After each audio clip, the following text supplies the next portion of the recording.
सत्साहिब जी। क्या नाम है आपका और आप कहाँ से आए हो? रजनी दासी, मैं फरीदाबाद से आई हूँ। मैम आप संत रामपाल जी महाराज जी के शिष्य हो, तो आप ये बताइए कि आप बिल्कुल भी श्रृंगार क्यों नहीं करते? क्योंकि मुझे अच्छा नहीं लगता, जब से परमात्मा का ज्ञान हुआ मेरी किसी चीज में रुचि नहीं है। मैम ये तो आपने कहा कि आपको अच्छा नहीं लगता, लेकिन बहुत से लोग बताते हैं और सुनने को भी ये मिलता है कि संत रामपाल जी महाराज मना करते हैं अपने अनुयायियों को श्रृंगार करने के लिए। नहीं, गुरु जी ऐसा कुछ नहीं, मना नहीं करते, लेकिन जब परमात्मा का ज्ञान सुनते हैं, कहते हैं कि जब हमारे घर में कोई दुख या कुछ परेशानी आ जाती है तो हम श्रृंगार जब क्यों छोड़ देते हैं, तब हमें क्यों नहीं पता चलता कि हम सुहागन है। तभी तो हमें सोचना चाहिए, तो फिर हमें उस स्थिति में भी करना चाहिए। और मैम ये भी कहते हैं कि संत रामपाल जी महाराज जो है अपने अनुयायियों को, अपने फॉलोवर्स को त्योहार मनाने के लिए भी मना करते हैं। तो क्या आप कोई त्योहार मनाते हो या नहीं मनाते? नहीं, मैं कोई त्योहार नहीं मनाती। तो क्यों संत रामपाल जी महाराज कोई भी त्योहार मनाने के लिए मना करते हैं? क्योंकि मैंने बहुत सारी परेशानियां झेली, मेरा पहले भी किसी चीज में मन नहीं होता था, लेकिन जब मैंने परमात्मा का मतलब सुना ज्ञान, तो मुझे लगा एक मालिक हमारे मन की स्थिति ही बोल रही। हमें जो भी करना था जबरदस्ती करवाया जाता था हमसे, हमारी किसी चीज में कोई रुचि नहीं थी। आपका क्या नाम है और आप कहाँ से आए हो? संतोष दासी फरीदाबाद। मैम हमने ये भी सुना है कि संत रामपाल जी महाराज जो हैं वो अपने अनुयायियों को, अपने फॉलोवर्स को जैसे देवी देवता हैं। आप एक हिंदू धर्म से बिलोंग करने वाले हो, तो हिंदू धर्म में तो देवी देवताओं को प्रथम माना जाता है और उनकी भक्ति की जाती है, उनकी पूजा की जाती है। आप क्यों नहीं करते? क्योंकि संत रामपाल जी महाराज तो मना करते हैं। क्योंकि संत रामपाल जी महाराज जी ने हमें इतना ज्ञान दे दिया है कि हम देवी देवताओं को नहीं, उनका सुमरन करते हैं। सुमरन दे रखे परमात्मा ने, वो करते हैं, पूजा नहीं करते हैं तो आप पूजा किसकी करते हो? कभी परमात्मा की। लेकिन मैम हिंदू धर्म में तो 33 करोड़ देवी देवताओं को माना जाता है और सभी हिंदू धर्म के लोग उन्हें पूजते भी हैं। फिर आप सिर्फ एक कबीर परमात्मा को पूज रहे हो। कि उनकी भक्ति में ही सब आ जाता है, क्योंकि परमात्मा ने सबके जाप दे रखे, उनकी जाप करने हैं हमें। क्या सिर्फ एक को पूजने से सभी देवी देवताओं की पूजा साधना हो जाएगी? यहाँ कैसे कैसे संभव है? क्योंकि गुरु को जब मान के चलते हैं तो गुरु के सब में सब देवी देवता सभी आ जाते हैं।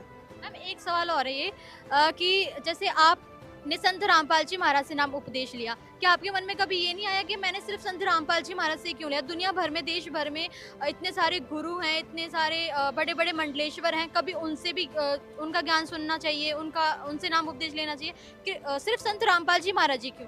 क्योंकि वो प्रमाणित ज्ञान बताते हैं, अपने धर्म ग्रंथों को देख देख के सब बताते हैं, उंगली रख रख के सबको समझाते हैं। इसलिए हमें ये सोचा कि संत रामपाल जी महाराज जी के शरण में जाएं, उनसे ही ज्ञान प्राप्त करें। मैम हिंदू धर्म में इतने बड़े बड़े मंडलेश्वर हैं जो पवित्र गीता जी को, चारों वेद, 6 शास्त्र सबको दिखाते हैं, सबको बताते हैं और अपने पास तक रखते हैं।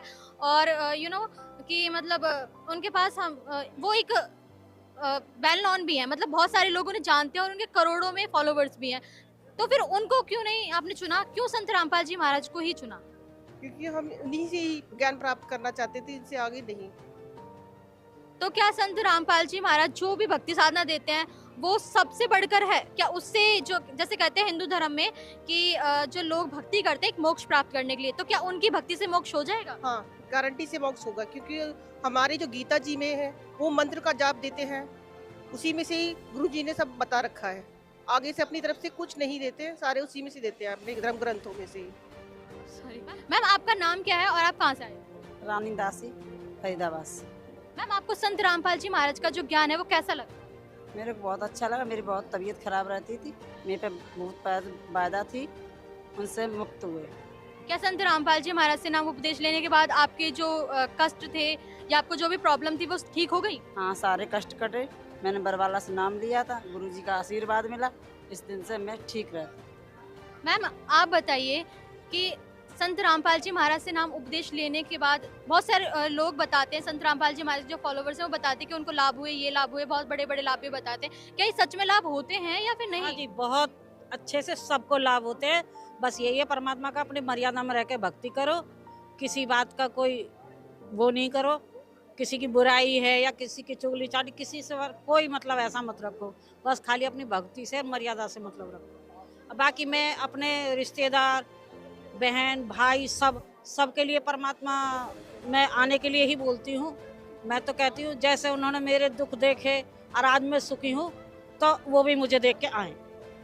मैम आप बताइए, जो लोग आपको देख रहे हैं, आप उनको क्या कहना चाहोगे अपने गुरु के बारे में, उनको क्या बताना चाहोगे?